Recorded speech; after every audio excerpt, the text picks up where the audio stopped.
This is my video of me picking up my L8T 6.6.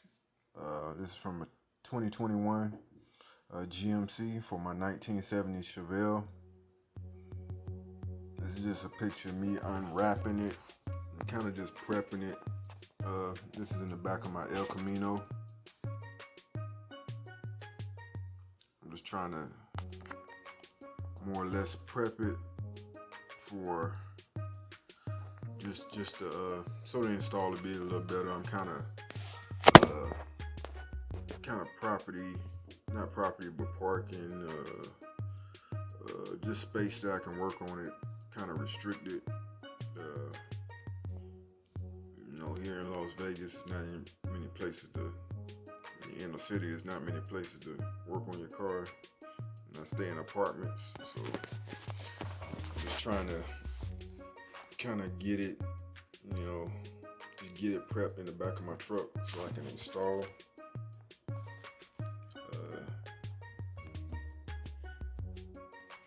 And that's about it.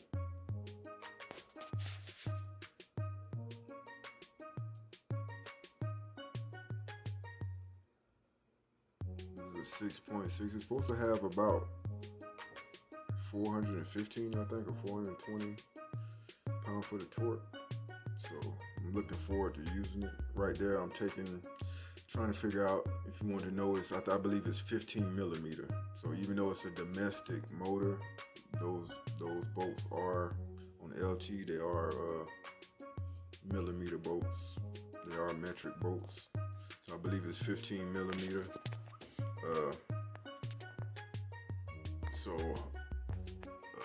I was just trying to get it off because I had to get that flex plate off because it was an automatic transmission originally, and I had to replace with a flywheel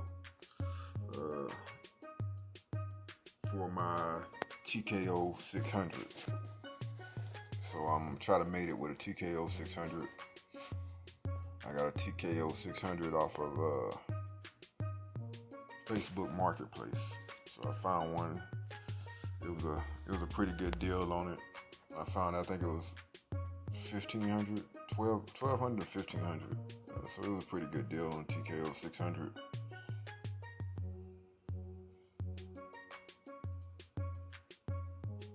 So I got it out of Marketplace. I got this motor off of eBay.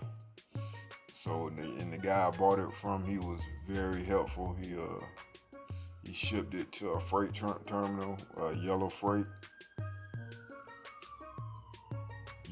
terminal, and I picked it up. It was there on time, and this was during Christmas. It was there within a couple of days. He sent me tracking on it and everything, and he did a great job on it. Gave me a receipt and everything. So it was a great transaction off eBay. I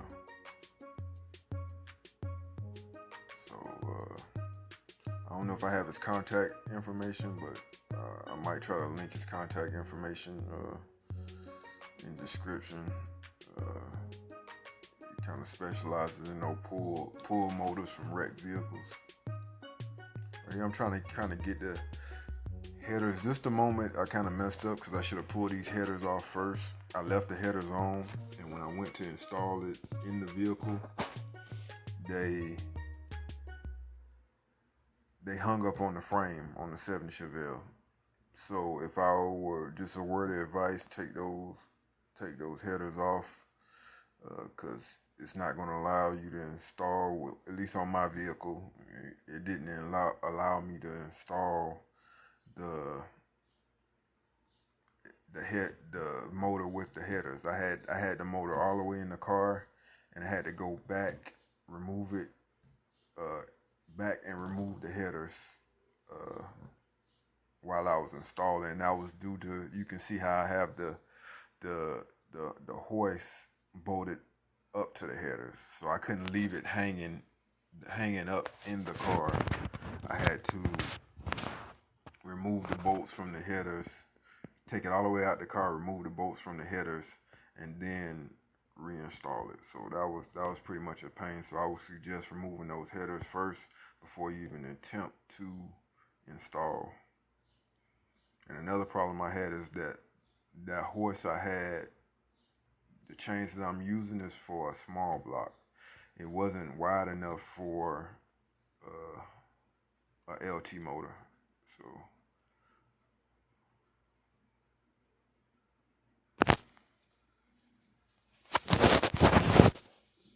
you can see I have the getting the last bolt free here. Get it uninstalled. Just kind of just prep work, you know, taking off that starter, uh, removing those headers, uh, just little things like that that I can do real quick that won't hinder me from installing it.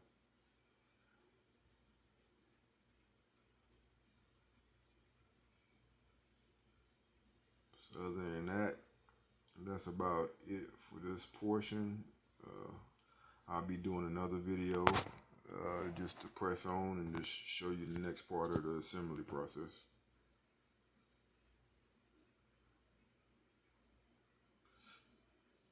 Thanks for watching. Like and subscribe.